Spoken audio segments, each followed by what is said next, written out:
Before we get into today's stories, visit dreadsarmy.com to sign up for the Dread Weekly newsletter so you don't miss out on any updates. Also, check out all of the channels in the Dread Network on dreadsarmy.com or in the description below. Thanks for listening. Now let's get to the stories.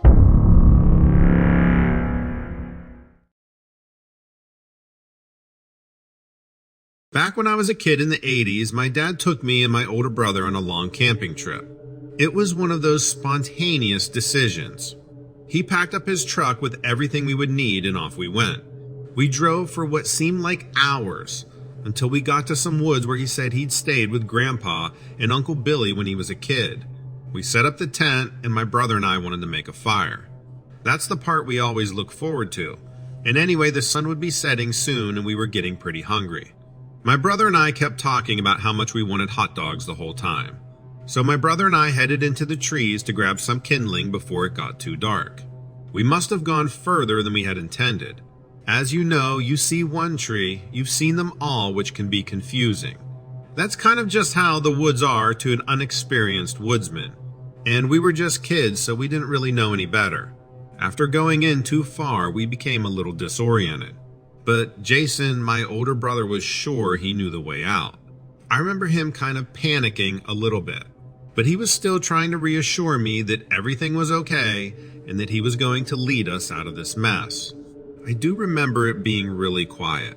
All you could hear was the sound of our sneakers crunching on the leaves and twigs underfoot. It was unnaturally quiet, kind of unnerving to say the least. All of a sudden, Jason stopped very abruptly and I dang near bumped straight into him. I even asked him what's the big idea.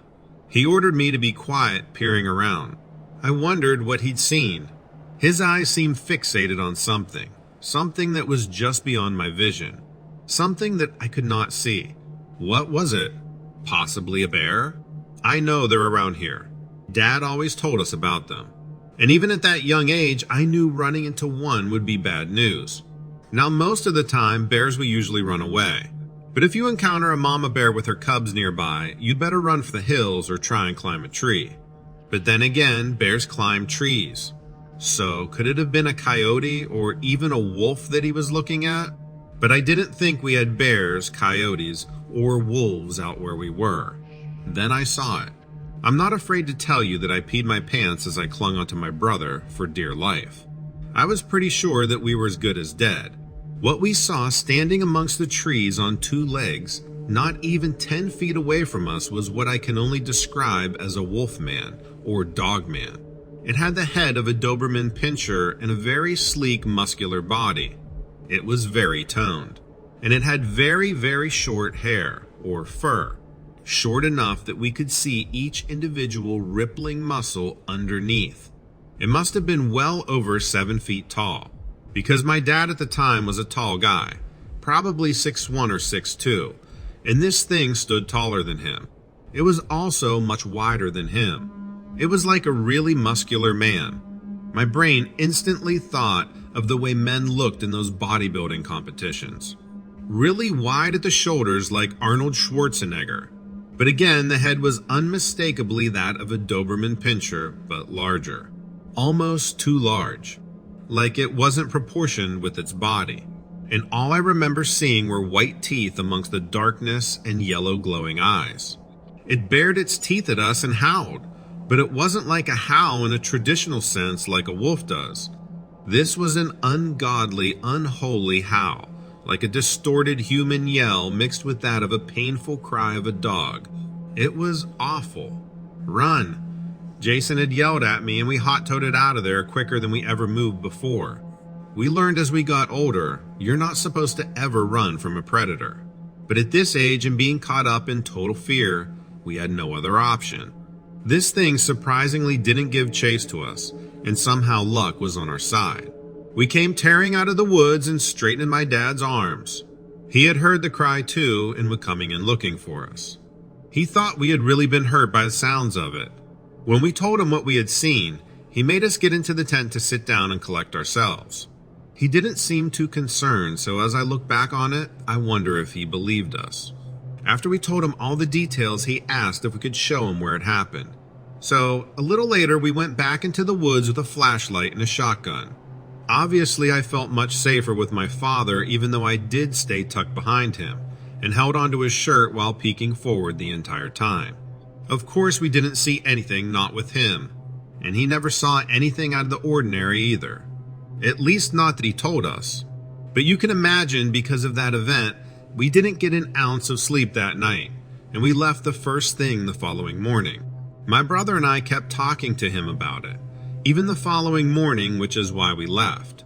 I can recall my father getting kind of annoyed with us because he thought we had just had a mistaken identity of a bear or possibly a wolf and totally blew it out of proportion.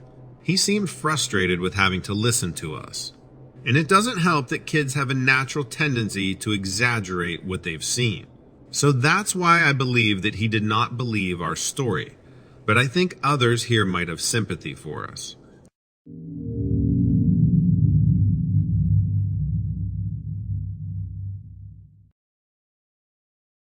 I understand that it's going to be especially hard to believe my story. I don't have the credentials to prove that I'm a reliable source, and I don't have any proof of what I've seen. I'm not a secret agent or a member of the military. I'm a contractor. I receive a plan for the development of a structure, and I execute that plan. I've been doing it long enough that I'm now a member of a small group who receives exclusive contracts from the United States government. Recently, some of the work commissioned from us by the government has been released to the public. If it wasn't for the accessibility of these documents, I wouldn't be talking. Before this, it was classified.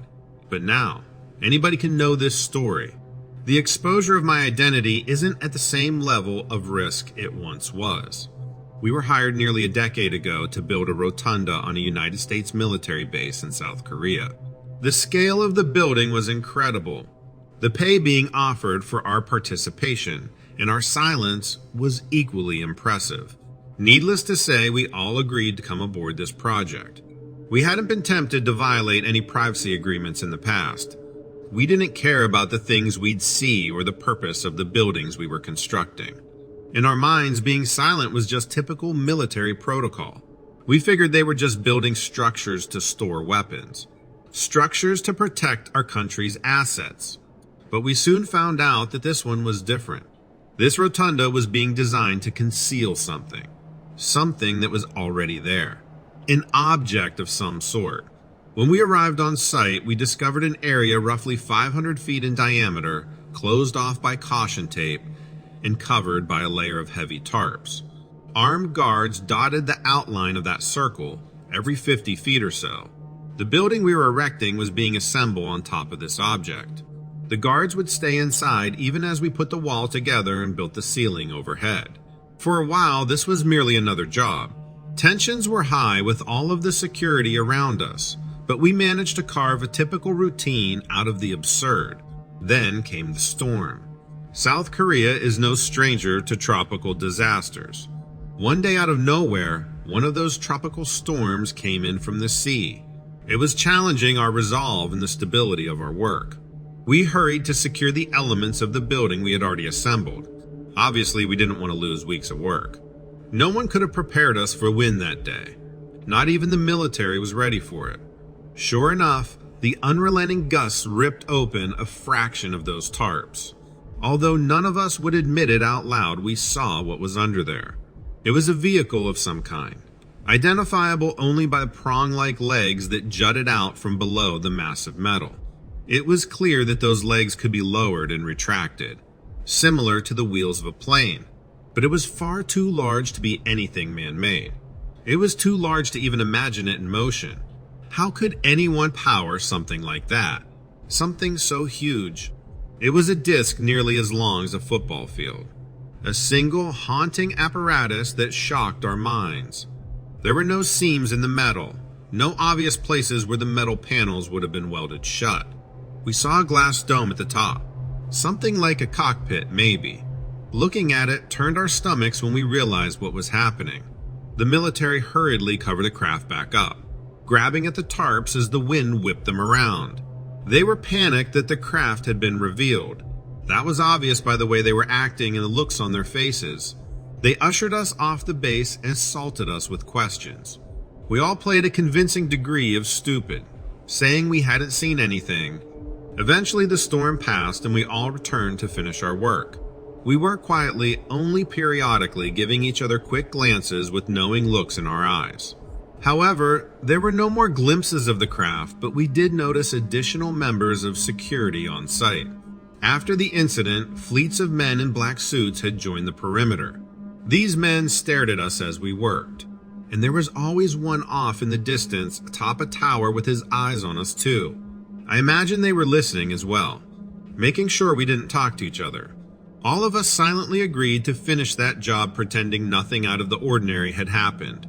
I think we all suspected that an outburst would lead to severe repercussions. To be honest, I wasn't sure if we'd be allowed out of South Korea with our lives intact. But eventually the job ended and we were sent home. All of us were welcomed by the ambient static of wiretaps in our phones and by idling vehicles on our streets. Our job ended, but theirs had just begun. They had to watch us to make sure, I guess. They had to be positive that we weren't going to expose them before they were ready to spin the truth to their benefit. And recently, that's what's happening. The information is flying under the radar, but among declassified documents are claims that the military has been performing duties like this in order to keep people safe. But they're leaving something out of those reports. They're excluding the details of that cockpit, of what we saw that made us all feel sick. Under the tarps, inside the craft, something was alive. Something turned its head on the other side of the glass and looked out at us. Its face was warped into some nightmarish scream. Its jaw was extended and its eyes were the size of oranges. It looked like it was screaming, muted by the glass and the tarps and the wind. Whatever it was trapped. And it didn't look like it was trapped in there for our own protection. It looked like a prisoner. And maybe that's the detail that exposes everything. Maybe that's the detail that proves we were really there. Maybe those government agents will appear back on my street someday, and they will walk right up to my door and drag me away. It wouldn't surprise me, I guess. But there's always the other option, isn't there? There's another possibility. There's a chance that the next thing they expose is the final piece of the puzzle. The final piece of truth. There's a chance they'll admit that they don't just have an aircraft in their possession. Maybe it's only a matter of time before they admit that they have life forms here too. Life forms that we don't understand, they're trapped here on our planet. That's right. It's only a matter of time.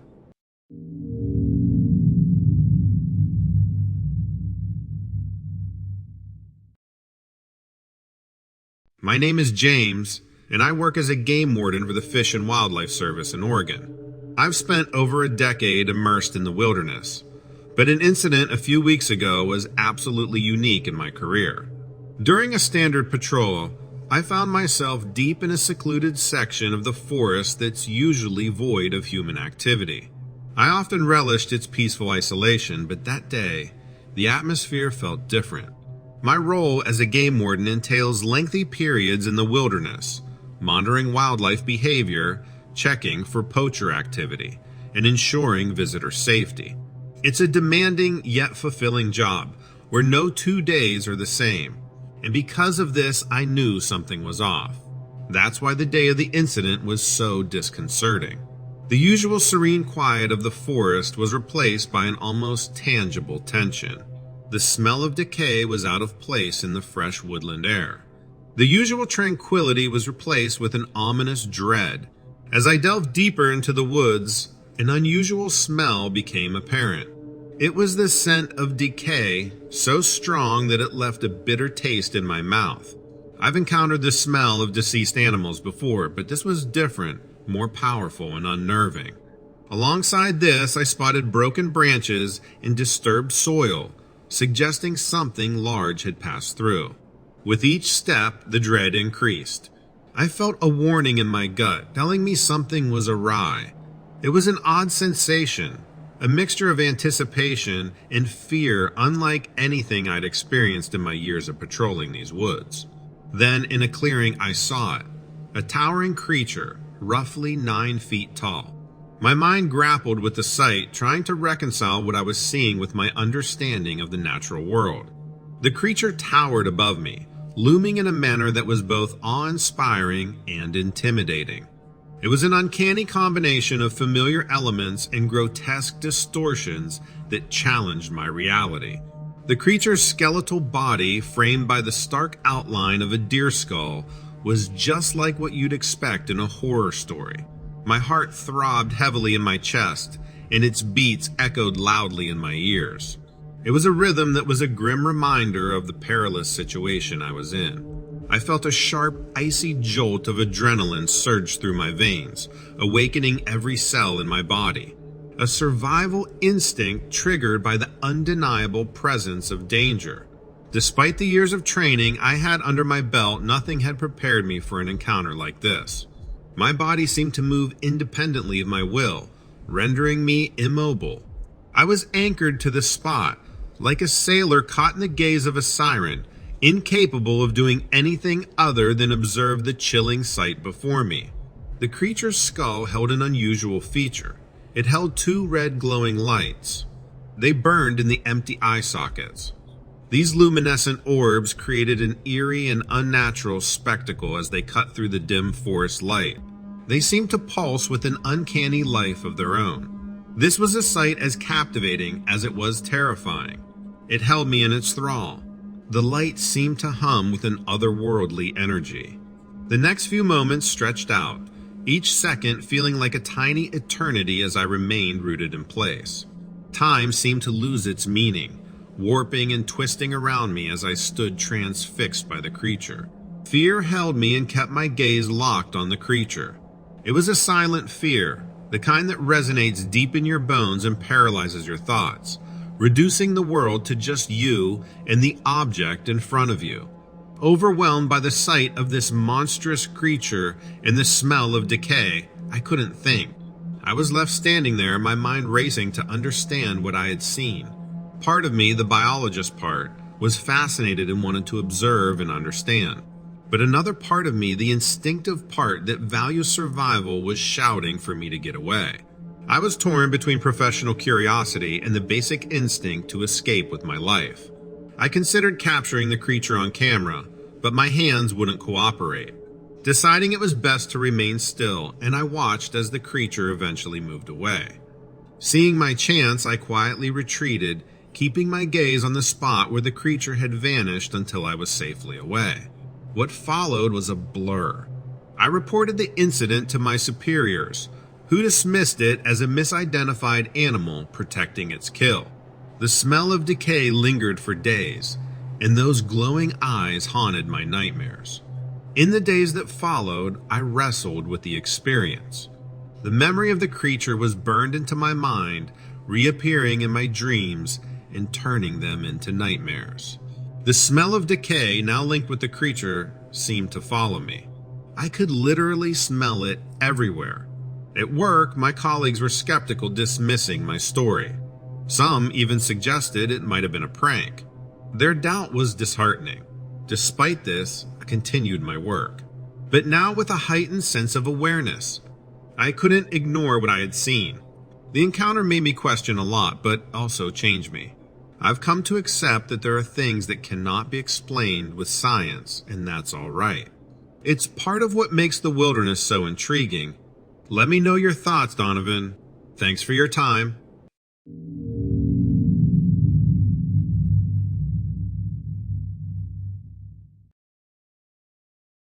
The year was 1998, and I had been lucky enough to be a part of a hiking expedition that occurred out in the Rockies. I was thrilled to have been invited because I wasn't as seasoned as the rest of the group. I was nervous about keeping up with their expertise, and don't you know, in a very swift moment I became turned around and separated from the other hikers. This is a hiker's worst nightmare, especially when you are less experienced. I found myself turned around on a section of the trail that did not match up with what I knew about the Rocky Mountains. The ground turned coarse and full of rubble.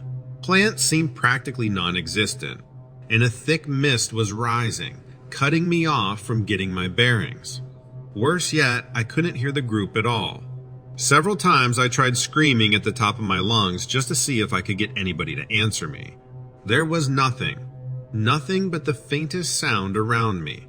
In fact, sometimes it seemed like nature itself was silent, shushing me as to stay silent with it. The first sign that things were not right was the article of clothing I found. I came across a pink denim cap of one of the people that had been hiking in my group. I didn't remember the girl's name, but I distinctly remember that faded pink cap for some reason. I'm one of those people that can remember far more details than I can a person's name, but that's just how it is. I picked that up with the intention of eventually returning it to her. I even dared to take the sight of the hat as a sign of hope. Perhaps I was near them after all. But how could she have dropped the hat and not realized? Things didn't really make sense at this point. The hope was short-lived when I came across and recognized a backpack that had also belonged to someone in my group, but I couldn't place exactly who. I just knew I had seen it on someone. I continued through the thickening fog for hours with the distinct feeling that I was just going in circles. I thought about how my rations and supplies were very limited.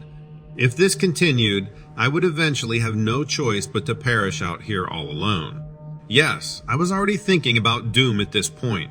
I came across another possession, one of my fellow hikers. This time, there was a new level of bad news. It was a bandana that I remember seeing on one of the guys.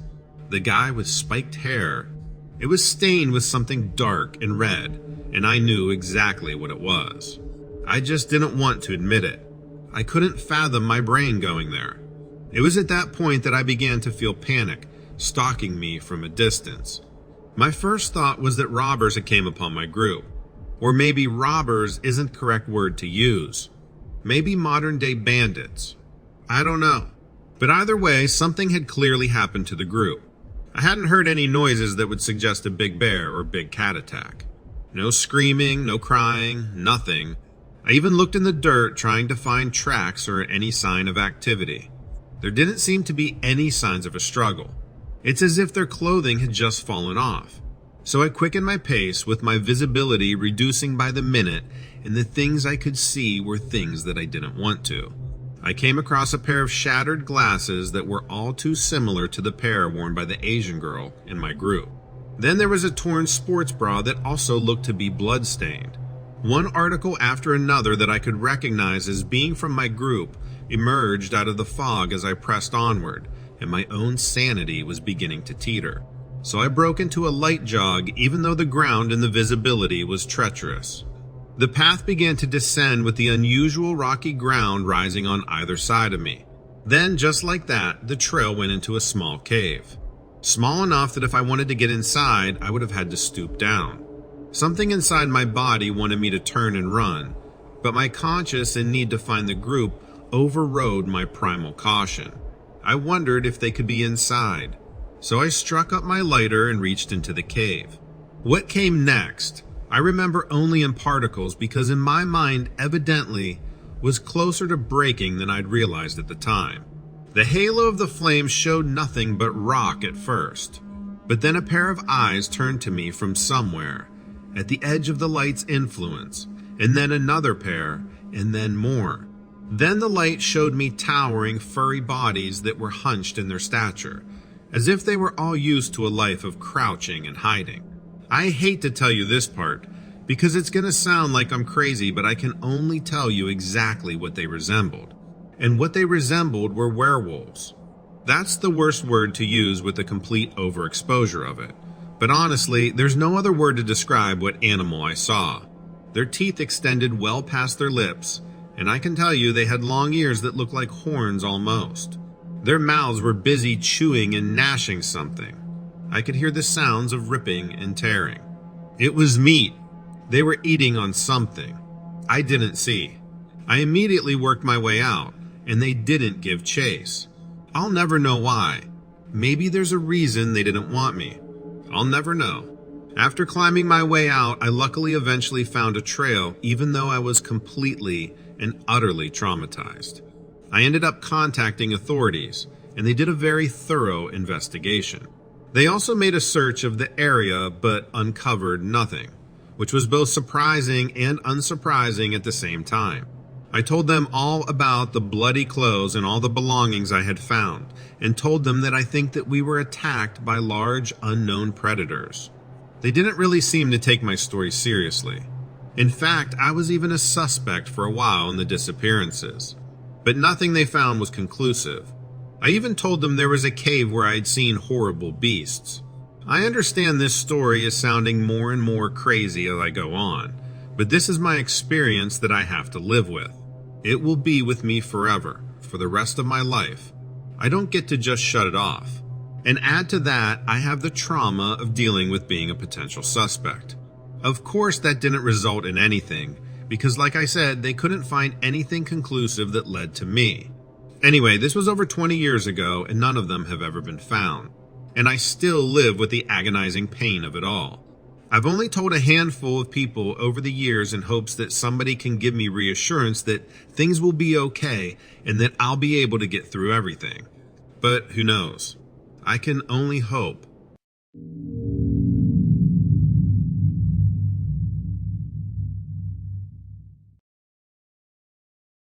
I'm going to tell you this, Donovan, because I think you're the only one who'll believe me. Well, except one person, but I'll get to that later. I'm a student worker at the Ohio State University Main Library, officially known as the William Oxley Thompson Memorial Library. This thing is huge. 11 floors, which are mostly stacks, meaning rows and rows of bookshelves. You can stand on the bottom floor and look up at all those books. And let me tell you, doing that is not good if you have vertigo. I've been working there for a few months before I noticed anything unusual. I mostly reshelved the returned books, so I spent a lot of time walking around in the stacks, pushing a book cart. One day, though, the student who normally helped the librarians close up was sick or something, so I had to stay late. It closes at midnight, and by then, hardly anyone's around other than a few really dedicated graduate students. There's a ton of lights in the library, because like I said, it's huge. So they start turning them off before closing time, and then the workers walk around to make sure no one's still inside before locking the doors. It's a little creepy, to be honest, because during the day, light comes from the big windows and the skylights. But at night, it's a lot darker. As I was walking around, I saw a light at the end of a row of bookshelves. It was bright, but flickering, like a candle. I'll admit, I was scared. I didn't want to confront some weirdo who was lighting candles in the library. When I got closer, though, it flickered again and went out. I reached the spot where I thought it was coming from, and I saw nothing. I figured it was just some weird thing, or maybe I was imagining it.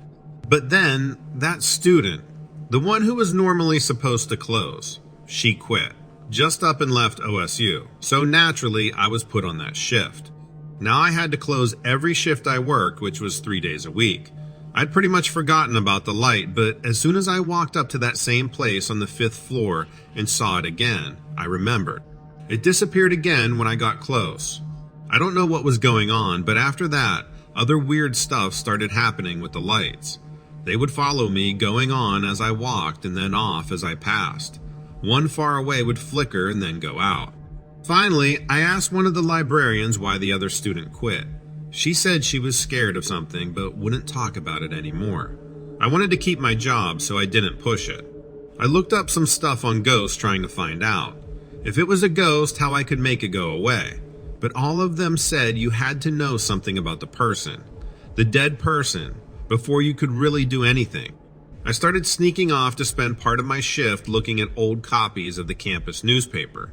I'd grab a volume and flip through a few pages whenever I got the chance. It was slow work since I had no idea what I was looking for. But one day, as I flipped through one of the yellowing bound volumes, I felt something like a flash of lightning in my head. The story in front of me was about a girl who was caught burning candles in the library. This was in the 1970s, before the renovation of the library in 1977 that I'd seen mention of in other issues of the paper. The article noted that she'd been found dead outside the library, and people were speculating that she'd been conducting satanic rituals with the candles. The cause of death was blunt force trauma to the head. I turned forward through the next few issues, but there weren't any other stories, which told me they never found out how she died. At least, that was my guess. So I had some information, but I still didn't know how to get rid of her ghost. If it was her and if I could do it. Both big ifs. I did some more research and people always said ghosts need closure. But there was no way I could figure out who killed her. If someone did way back in 1970. There was one idea that might work though, I thought, and that was making an altar. Well, not really an altar. More like one of those roadside memorials, you know. The kind with pictures and flowers and stuff. So I photocopied the picture of her from the paper and got some fake flowers. There are always bookshelves in big libraries like that aren't full. I found one in the most remote part of the library, the very back in a corner, and put a little memorial there. I even found a little angel statue and stuck it with the other stuff. I don't know if ghosts can sense stuff like that. So I made sure that night when we were shutting down to walk to the memorial. And yeah, the lights were turning on in front of me and off behind me. This time, now that I knew, or at least thought I knew, what it was, it seemed less creepy. Almost just like someone walking there, except I couldn't see them. When I got to the memorial, the lights flickered. I walked away without looking back and the lights stopped following me. After I was pretty far away, I turned and looked back. I saw that bright candle-like light seeming to hover near that shelf where the memorial was. The next night, I walked around and didn't see any weird stuff with the lights at all. It was strange, almost sad, like I almost missed it. When I went to where the memorial was, it was gone. Maybe the janitor picked it up or maybe something else happened to it. I don't know. But I never saw that flickering light again.